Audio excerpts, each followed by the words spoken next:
Yo, Jidala, what up? Good day sa inyong lahat. 24 Vice College Maharlika. Isang arangalan ang mga kulabo si Kuya Pistolero.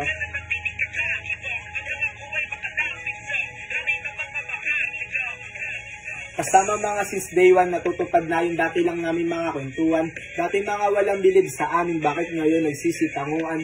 Di na para pa makipagyabangan, kukuhain ng sabi ng arsibong kayamanan, maging mabuting idolo ng mga susunod na henerasyon mga kabataan. Itong pinili ko na laro, hindi para sa lahat. Bakit ibang nasa bayan? Bakit sumuko na kaagad? Tinatandaan na may tamang proseso bago makuha ang hinahangad sa larangan na ito ang matatalo o sino sa paggawa ang maiinit Nag-e-ensayo para mas gumaling, para sa tugatan din makarating. Oo, minsan lang maglabas, pero alam mo nang malakas. Pag magluluto ng hindi bara-bara, marami ng karanasan kaya mas sinasarapan. Para mga nakikinig na tenga ay mabusog sa kaalaman. Gumawa sa lahat ng kakaiba na taktika, hindi titigil para makapuntos makaisa.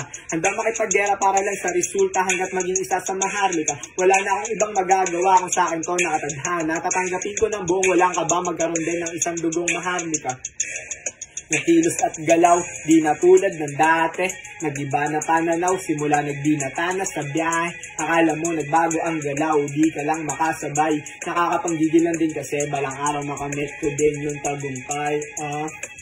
Sa bawat nangyayari, nakakasabik tumataas yung balahibo. Kahit nakakapagod lumagare, porsigido matupad ang pangarap na magarbo. Wala akong pake kung manalo o matalo, para sa akin makasali isang premyo. Maglalakbay pa ng pinakamalayo para sa pagtanda sa anak may magandang makikwento.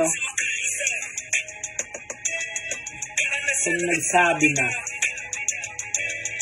hindi yung taktika, nananatiling kakaiba, nakalapit sa, ano ng mga Maharlika. Isa. Sabi na,